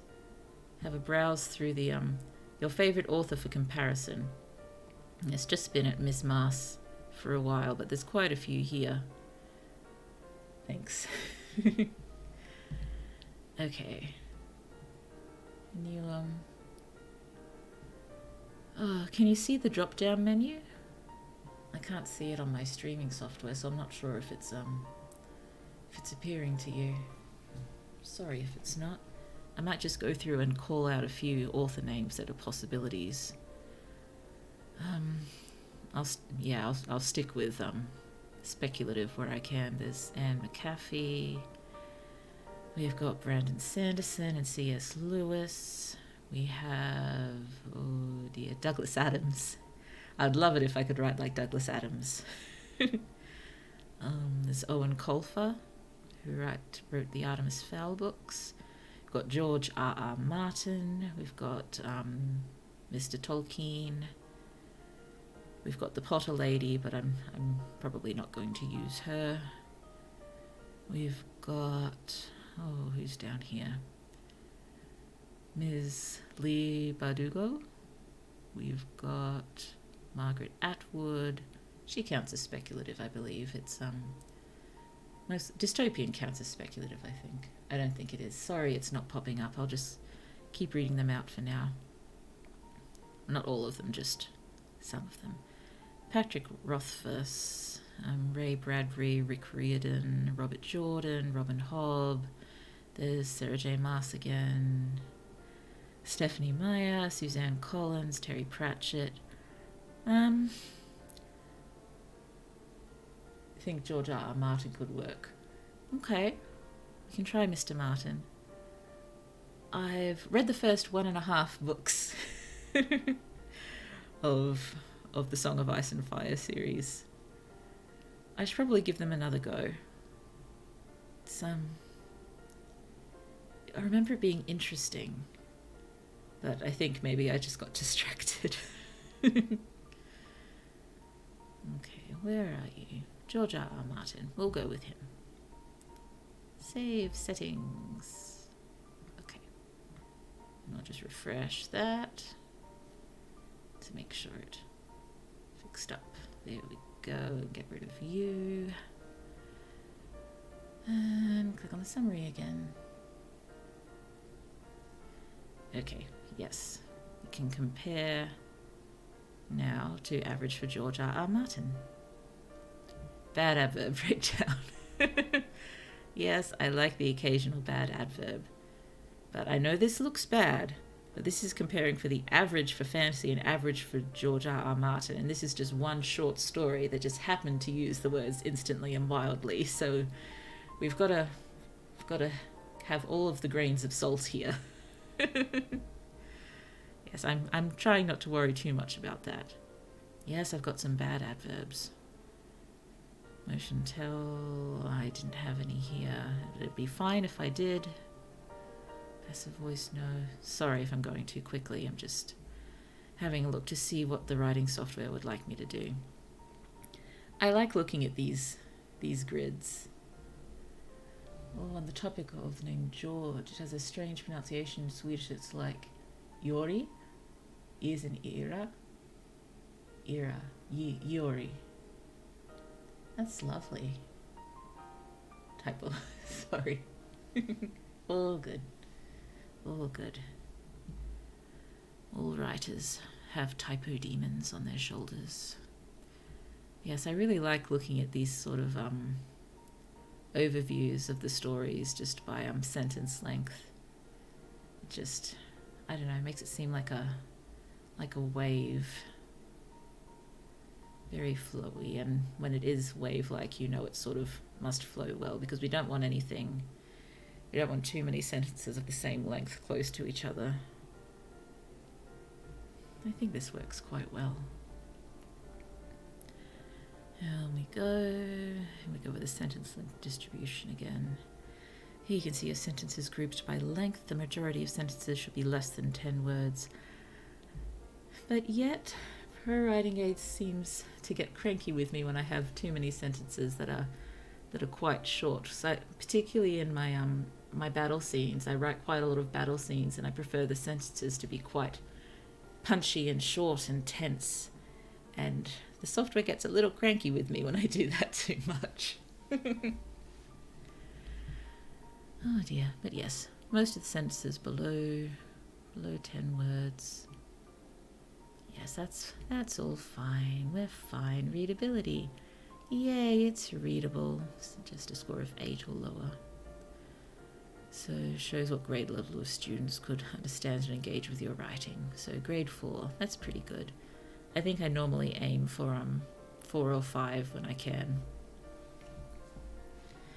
Okay, one slightly difficult paragraph. We'll see if we can find that and uncomplicate it if possible, but it's probably fine. Stickiness is fine, not overly sticky. No conjunction starts. I'm a bit of a fan of conjunction starts, but have not done any here. It doesn't like me using ing starts, but because it's such a short piece, I think we're okay. Look at me making all of these excuses for myself. Engaging, yay. Pacing refers to the speed at which a story is told and how quickly the reader is moved through the events. It never fails to astonish me that I seem to score quite well when it comes to slow pacing and engagement, but yet my stories overall are just so long. So I'm hoping the overall length doesn't matter so long as it is engaging, as this is apparently telling me. But goodness me, most of my stories are so long. I guess that's why it's a bit of a challenge for me to write short stories like this, and why I have written so few in my existence. Oh dear, I just lean towards the lengthy, it seems. I like space to tell a story.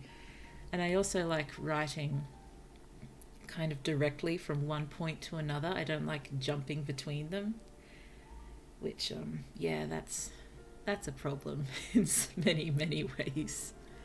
Consistency is fine. No repeats. Get. Get is a repeated word, apparently. So is asshole and tail, and we get asshole tail. Why did they put those right together? I don't know. Most common words in the document. Dialogue tags. I wasn't going to worry about that, but we'll see when we go through. Ooh, yes. Book by George R.R. Martin. And my document. When I had Miss Sarah J. Maas as my comparison, it seems she uses very little dialogue. There's like normally a sprinkle at the beginning, a tiny bit in the middle, and at the end. But most of my chapters for my novel are just loaded with dialogue. I am a fan of dialogue. It's everywhere, and I just started getting very nervous comparing it to Ms. Mars's, but now comparing it to Mr. Martin's, it looks like that's just a feature of hers to use very little. Mine must be more along the lines of Mr. Martin when it comes to dialogue, at least. Small word counts as the bane of my existence. I also prefer having space when writing. Definitely. Definitely, it's... Yeah, I mean, when I used to try to write short pieces for a blog I had years and years and years ago, you know, I would set myself a limit, you know, no more than 1,000 words, but, you know, blows out to 3,000. I'm like, okay, it's not hurting anyone to do this. Let's just pop it up there. But it makes trying to write for competitions or journals very difficult. And, you know, I guess I've just normally, when I've had time and energy to write, I do my best to focus on my novels to try to get them done. And yeah, another reason why there's not many short stories on my shelves yet.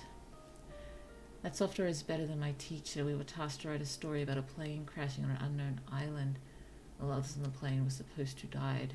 Oh dear. That's a dark story right there. Oh dear. Did you go all right with that? You found a story to write along those lines? I do a lot of dialogue as well. Some of the best character moments can come from conversations. It's also generally when I have the most fun writing. Yes, I just love having the dialogue bouncing between two people who really know each other very well. So I get a lot of sibling banter. I've got a lot of siblings in this novel, so there's a lot of sibling back and forth, which is a lot of fun. I remember my English teacher made us write in the style of Edgar Allan Poe, and she read mine aloud. Well, I bet she read yours aloud because it was wonderful, and a wonderful example of the assignment. Oh, they stopped reading after chapter 4 when I took the book in a new direction and made it a gory psychological horror. Well done. It's good to take things in interesting directions. Honestly though, I haven't read a massive amount of horror. I did read a little bit of Edgar Allan Poe at one point. I think it was actually for a Japanese assignment. I had to try to translate one of his stories into Japanese. I picked the one, I think there was one about a black cat in the wall or something, unless I'm mixing things up. Said it was great, but I was so flustered, lol. Yeah, it's, you know, you just get that sort of slightly unpleasant drop, and then the heat rising when you just, you know, I think that there could be some sort of, you know, pleasure there that you're being singled out and it's good, but it's just, it's a lot to deal with, and there's a lot of clashing emotions going on there. Oh dear. Like, I don't know, I think, I've entered writing competitions that I can remember just 3 times. And one of those times I came second. And when I found out, I was that sort of flustered, imposter syndrome, feels a bit sick, but also very happy about it too. But then, you know, one of the only comments on the page was they thought I shouldn't have come second. Yeah, they thought me in 3rd place should have been swapped. Which was a little disheartening, but oh well. They even told the class that less is more, so they wouldn't need to read more about lobotomy and other grotesque experiences. Oh, ouch. Well, I commend you for taking people in interesting places. I think it's a good thing. But yes, some people need warnings for gore, and that can be important. I do think now and then about what sort of warnings I should have at the beginnings of my books, and I've just got sort of general ones right now because the first book's not too bad, but it does get worse and worse along the way. Nothing overly graphic, I don't think, but I'm possibly not the best judge of that when it comes to my own writing. Yeah, they probably knew the person in 3rd and was salty. I'm not sure, maybe. It seemed a lot of people who entered the competition seemed to know each other, so maybe it was one that a lot of the same people enter every year or something. I just did it the once. Yeah. I've considered now and then using that little snippet in a novel or something. But actually the way I wrote that one, it's not the way I feel most comfortable writing. It was more aiming for literary, which really isn't my style. I'm a genre writer. I'm happiest as a genre writer. But I think every time I'd entered competitions before trying to write the way I like, it didn't really work. So I thought I'd give something else a go, and apparently it worked. But, you know, it doesn't make me happy writing in that style, so I don't do it.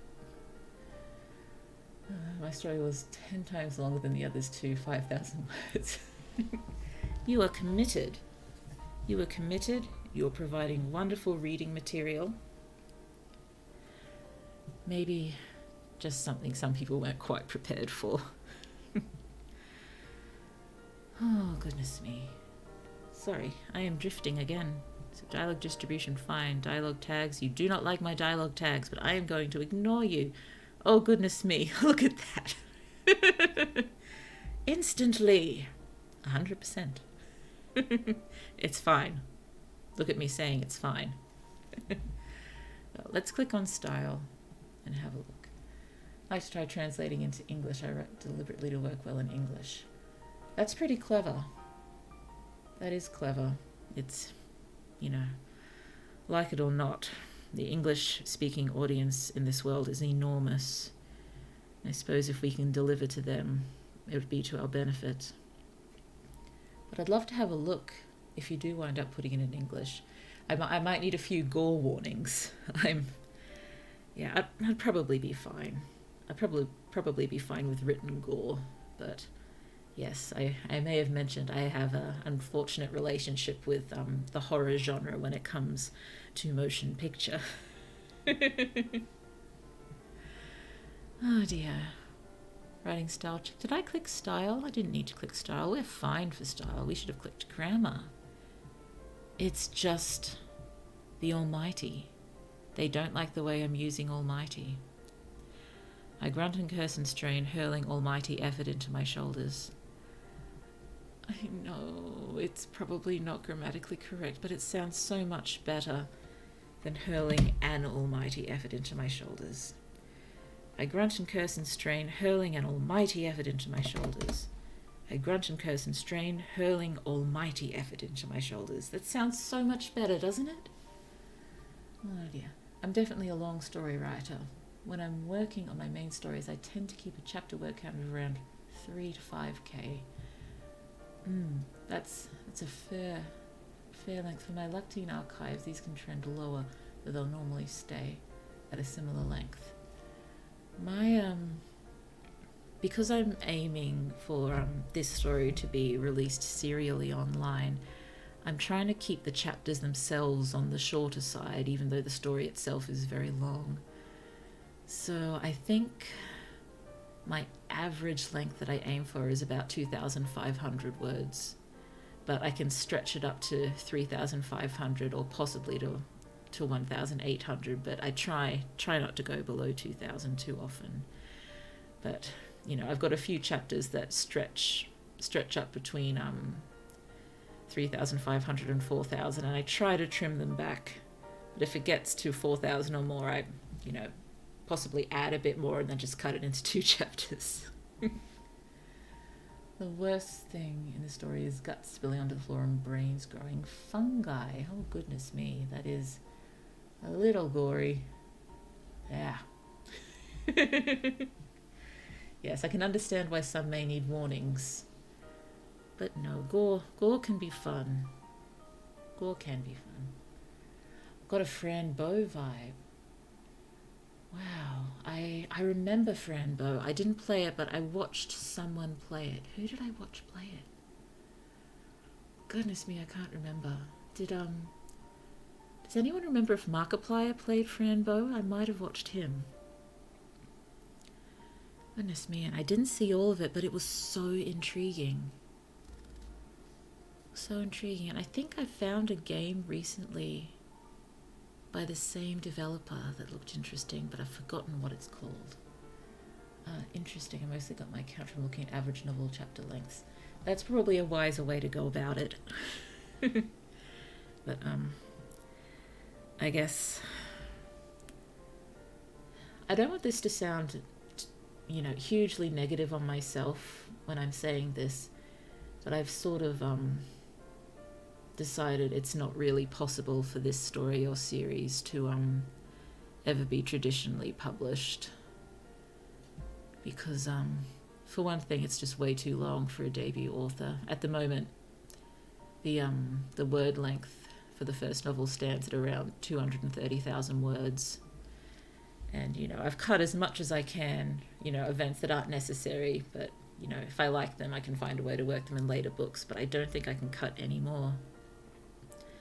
And, I haven't finished the rewrite yet, but I don't think I'm going to bring it too much below that. But also, it was a fan fiction first, so I imagine that's going to be frowned upon, which is odd, given publishing houses now seem to prefer authors who already have some sort of following, and writing fan fiction's a great way to get a following. So I don't know, just traditional publishing in general seems quite hypocritical these days. And, it's hard to sort of detach myself from those lifelong dreams, but I think publishing it myself online is the best way to go at the moment.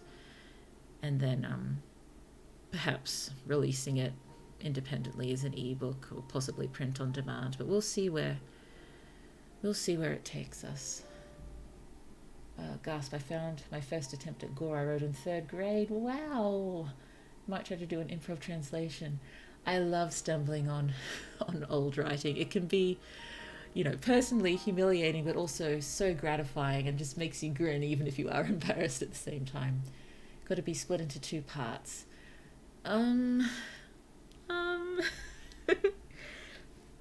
Probably not. It's the first book of probably, a 7 to 10 book series, and I've sort of having it with this is the superhero, the magical superhero story, and I want kind of a new member of the team to sort of be brought in with each book. And I went overboard with new material for the first one because I wanted to separate it from the fic as much as I can, when I'm going to be using most of the fic material in it. So I just went overboard with the new material, but the way I've written it, it's all sort of linked together, and there's so much foreshadowing in it that's very important for later stuff. But yeah, I can't see a really sensible way to split it into 2.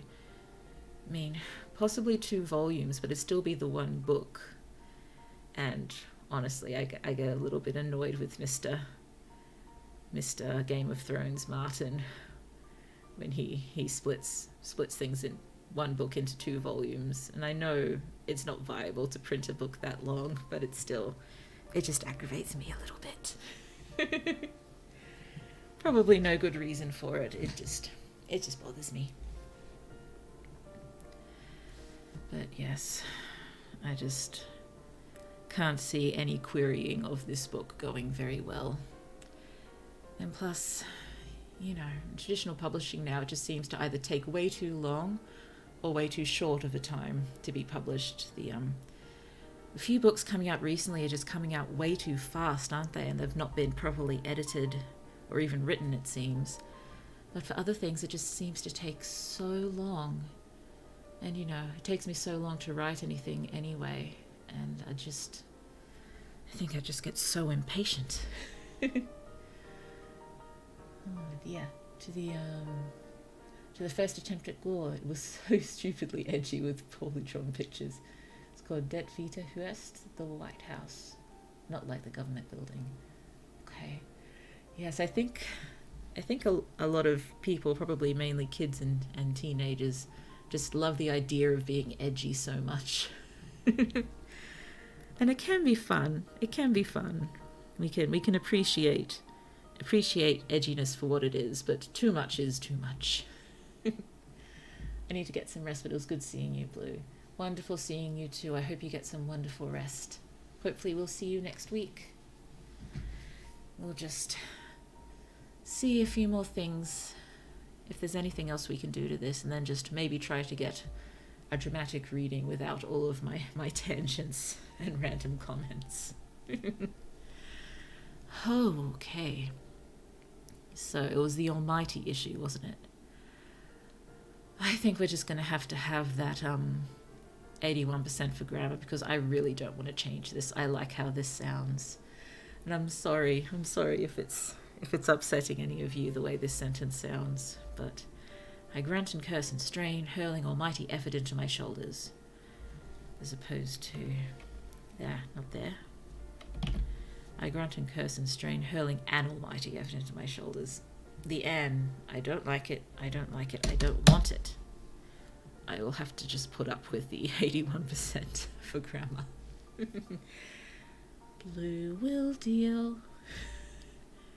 Blue will deal. Okay, so what were the other things? It was talking about the dialogue tags and issues. 2 dialogue tags found, murmur and grunt. Yes, they're both. Where are you? I suppose we could just say to the night instead of murmur into the night. It's an almighty problem. It is. It definitely is. But it's the problem I will put up with for my creative integrity. Just not grammatical integrity. Creativity sometimes just has to win out over grammar, doesn't it? Not sure many editors would agree with that, but I don't know, some might. So I murmur into the night versus I say to the night. Oh, does anyone have a preference on that? So we have I say to the night and instantly regret it, or I murmur into the night and instantly regret it. Are there any preferences there? I like the idea of saying to the night, but I suppose there's no need to talk about the tone or the volume, really. Oh,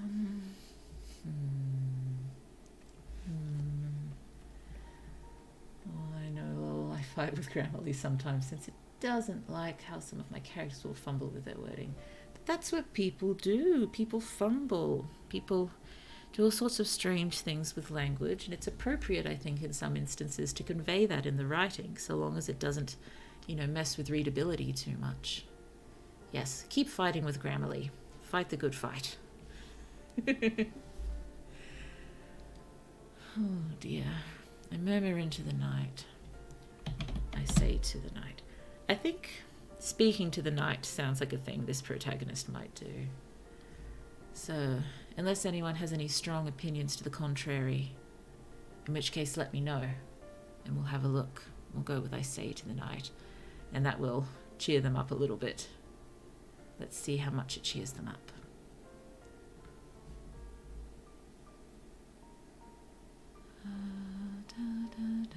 Let's check the summary. Yes, check the summary. Check the summary, check the summary. Well, grammar's still at 81%, but we're ignoring that. Still just 77% of goals achieved. I prefer to try to get to 80 or above, but again, it's such a short piece, we just don't really have enough time to do that.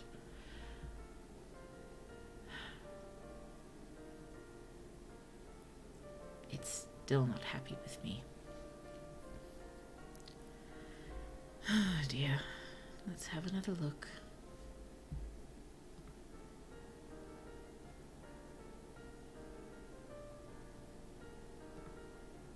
It's dialogue, but what's the...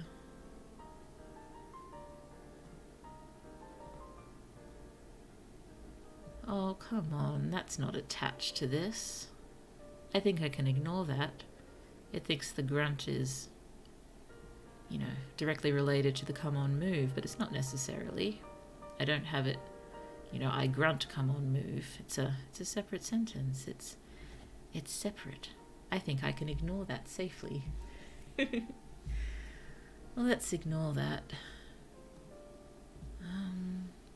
So for grammar, it was just the almighty issue.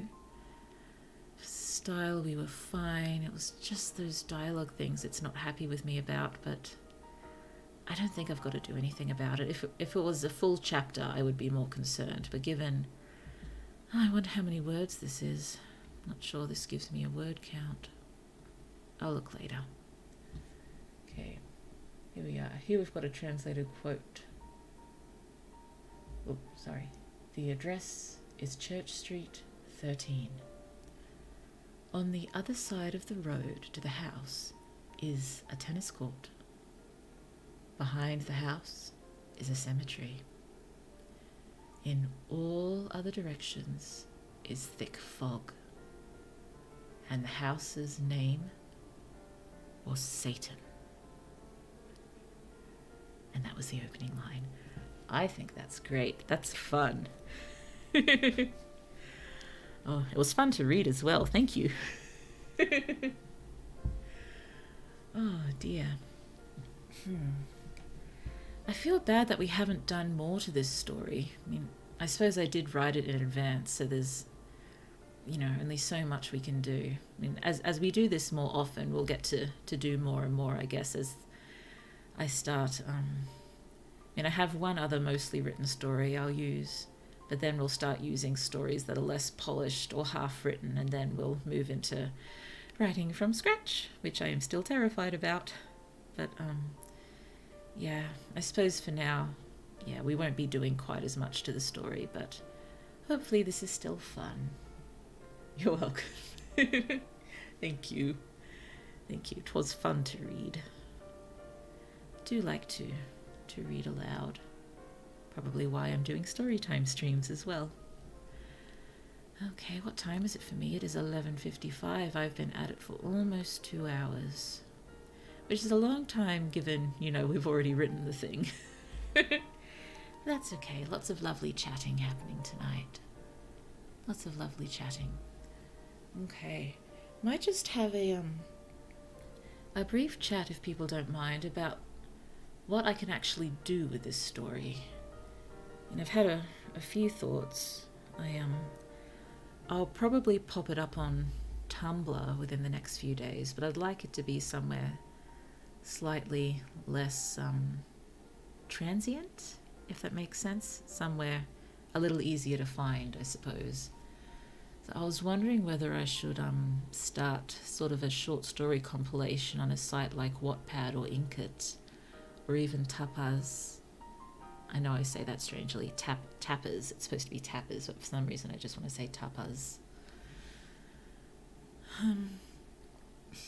Or something like that. When I eventually have my own website, which I should probably get on with that soon, I'll pop them there too. But, you know, discoverability is a thing. Not that Wattpad's really got it, given how many people use it. But I was wondering about just having a compilation to put things. It might be nice. Tumblr's be right back. Needs to do the dishes. Enjoy the dishes? Dishes can be enjoyable. I suppose you have to be in the right frame of mind. I like to put on music, and sometimes when I'm frustrated or overwhelmed, I find I need to clean, and dishes are a good way to calm down. Tumblr is generally what I use for micro stories. Everything else goes on my website. Yes, Yes, I'll definitely do Tumblr. I was even considering popping up short stories sentence by sentence on the Xbird app, just for fun.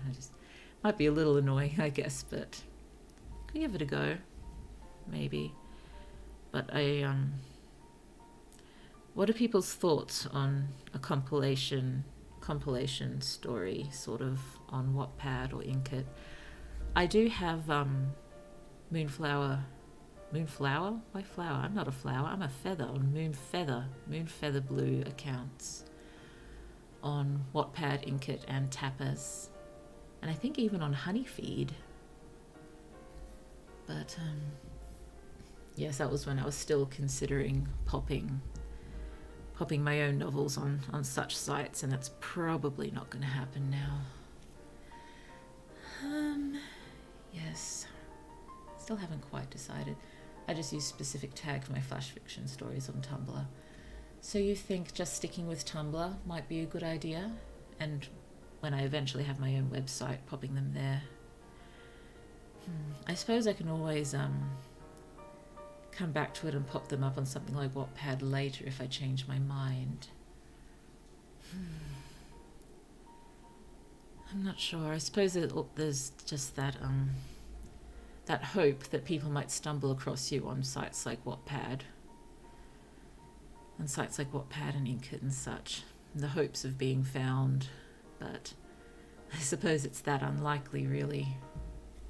They're just such enormous oceans of stories, and it's just, I'm just one drop. Please perceive my one drop. That would be lovely. Yeah. I suppose it's impossible to be noticed on the sites if you don't put anything on there, but still.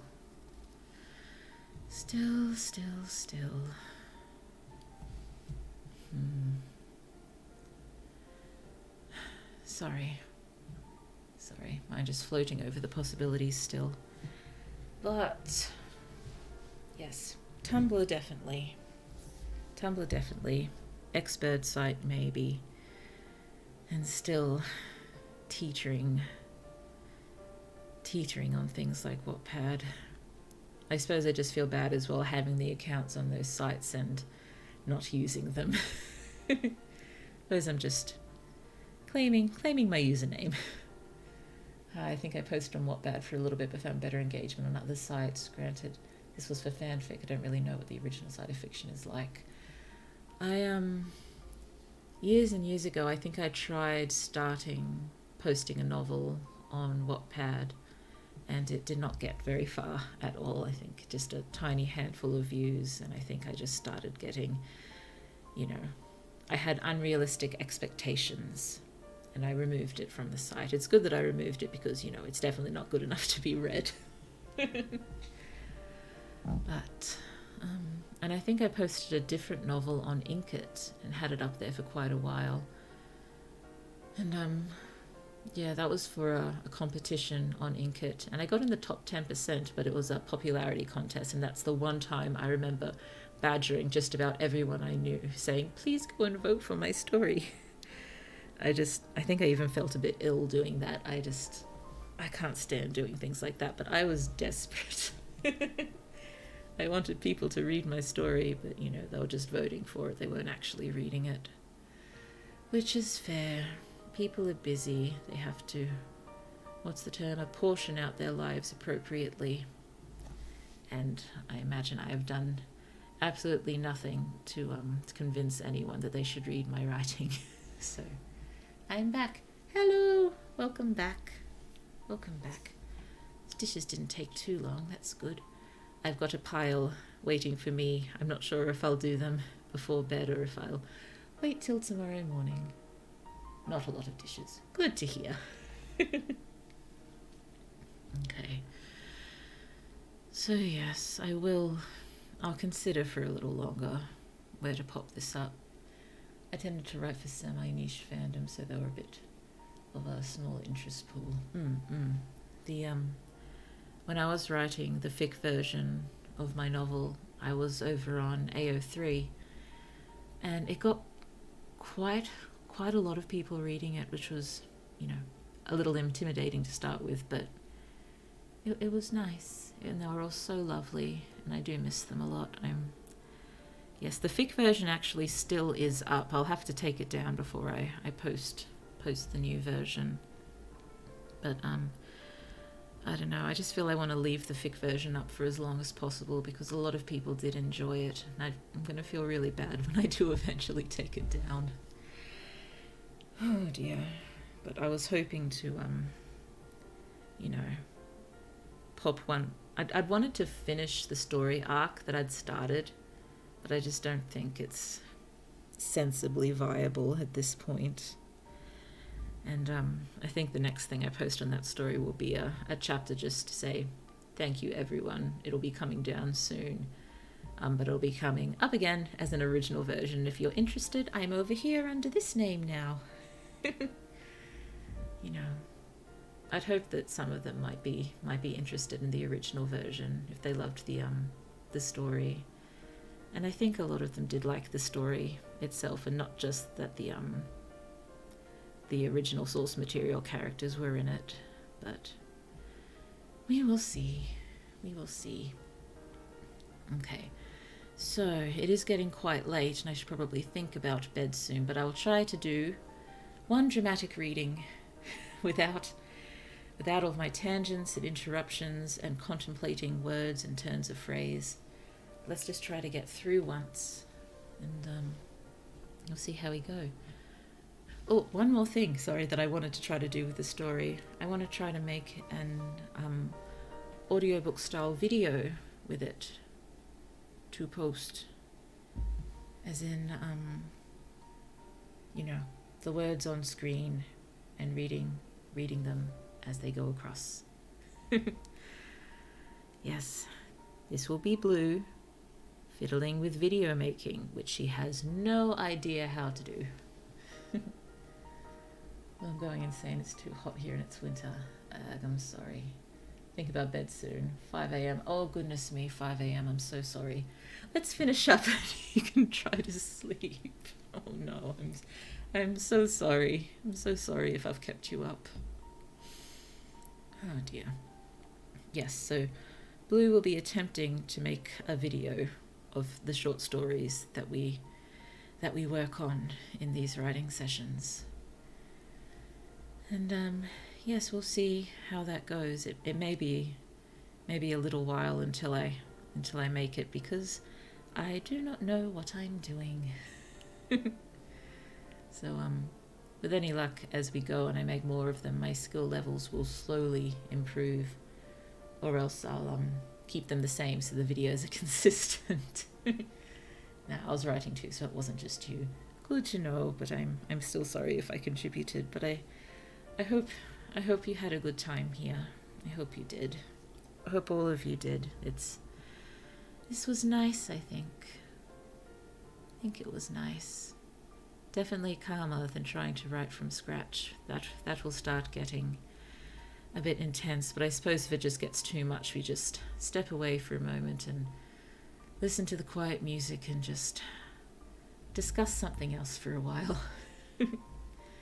Okay, we'll try to read it through audiobook style, and then we will finish up and we will sing the parting glass as our customary farewell. Okay. Oh dear, here we go. So, this story doesn't even have a title yet. I suppose I don't really like to give it one, because any title feels like it'll give away the twist that people not in the know reading would have.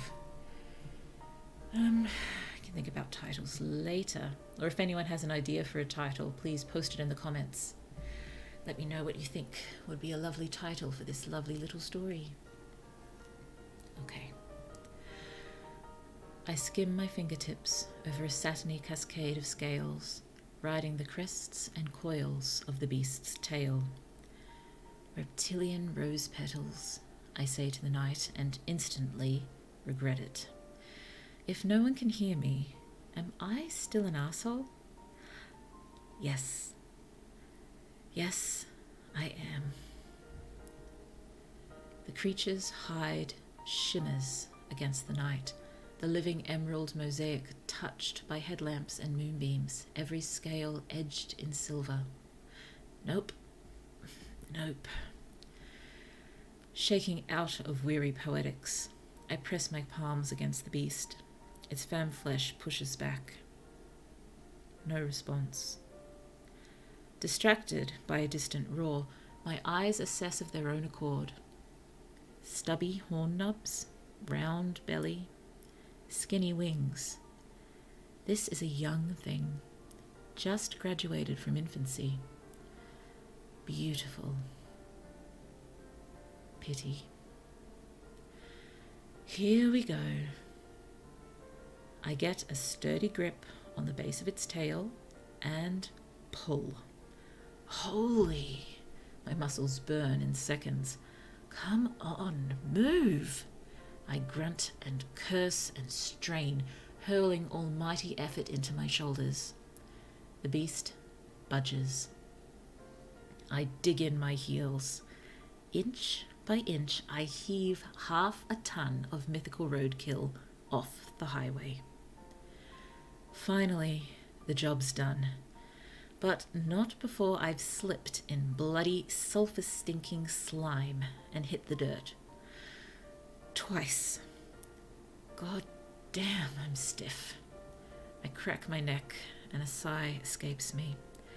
That's the third carcass tonight. These mountain passes are the worst. A massive freighter whirls by. Way too close. Asshole. If I hadn't stopped to clear the road, they'd have a serpent-splattered windscreen and an overturned trailer. I whip off my sweat-soaked cap before it takes flight and tense as the monster's slipstream slams into my dented truck. I hold my breath. It rattles, bouncing wildly, but doesn't tip. One day, I won't get so lucky. Gotta get that suspension fixed before... The freighter swerves, its horn blasting pure savagery as a low flyer screeches overhead. The glare of the truck's high beams rebound off a massive hazard sign ahead, hurling its warning into my squinting eyes. Here, there be dragons. And there we go. I think that'll have to do. I'm gonna have to ban myself from fiddling with it anymore. That's done. Not allowed to make any more changes. Blue is not allowed to make any more changes. So, again, if you can think of a title, let me know in the comments. I will peruse all of your thoughts. Possibly add my own to them, mix them around, and pull out something that will hopefully represent this story quite well. Okay, thank you. Thank you so much again for being here for this stream. It was my first writing stream since NaNoWriMo and November, and they're very, very different things. Very, very different sorts of streams. And I am sorry if this wasn't as interesting as you hoped, given I wasn't writing from scratch, but we'll get to it. That's something we can work up to, I think. There is no rush on anything. We can be calm to make sure we're comfortable with what we're doing when it comes to creativity. I mean, I know creativity should push some boundaries, but not if it upsets you as a writer. Not if it upsets you too much. I just, I'm leaning so much towards I want to write things that people enjoy. And therefore, I should write things that I enjoy too. Rightio. It was cool to pop in and listen / chat while writing. I'm glad. This is... Oh dear. This has definitely been my my most viewed live stream so far, which is kind of cool. It is cool. I'm still just, reasonably astounded I'm getting the numbers that I am at the moment. I mean, all throughout NaNoWriMo, it was normally 1 or 2 people, sometimes a few more, which is so wonderful to just have someone to talk to when I was just starting. And now it's, wow.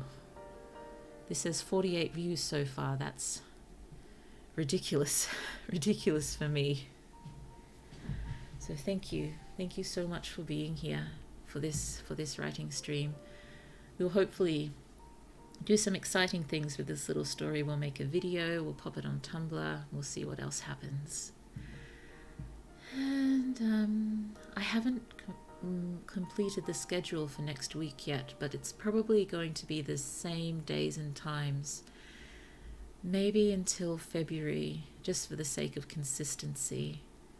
I mean, I think I prefer to have things a bit more spread out, but we'll stick with Wednesday, Thursday, and Saturday for now. I think, yeah, I think that's the most sensible thing to do at the moment, to stick with those days. And 10 p.m. for me, which is Australian Eastern Daylight Time.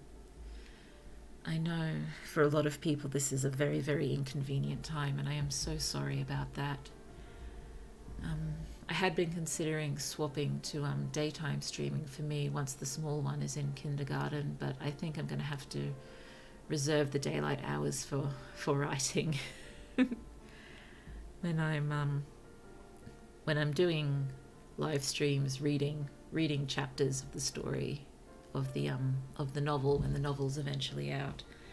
I'll see if I can do that on a weekend during the day for me, which I think would be evening time in the United States. But yes, it's difficult to find a time that suits everyone, so I probably have to lean towards what suits me, unfortunately.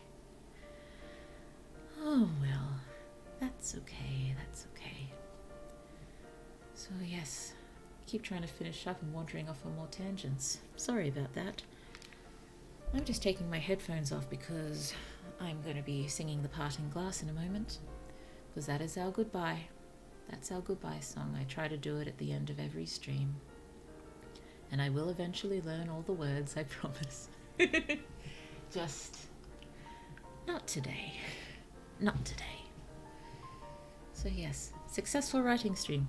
Oh, wait, a bit random, but if by chance you want an on-theme game suggestion, I'd recommend checking out Book of Hours at some point.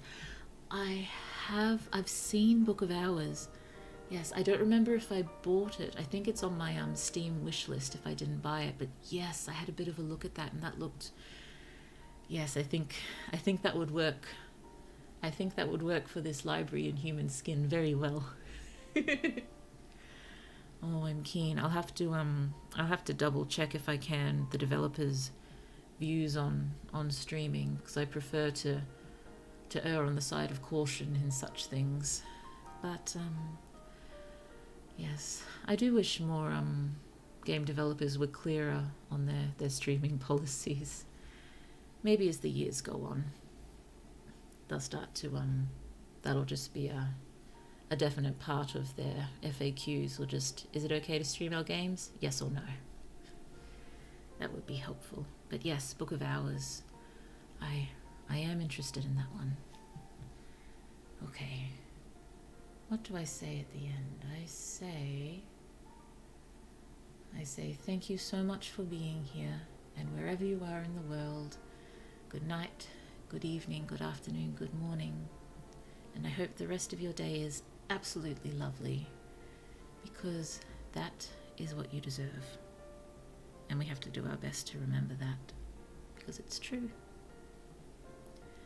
So, I'm going to sing The Parting Glass now. I did do a bit of warming up during the day, but that was a while ago, and I've been talking for a while, so as always, cannot guarantee the quality, but I will do my best. Okay. Oh, for the money that ere I had, I have spent it in good company. Oh, and all the harm I've ever done, alas, it was to none but me. And all I've done for want of wit, to memory now I can't recall. So fill to me the parting glass. Good night, and joy be to you all. Could have been worse. Thank you again, and until next time. Until next time.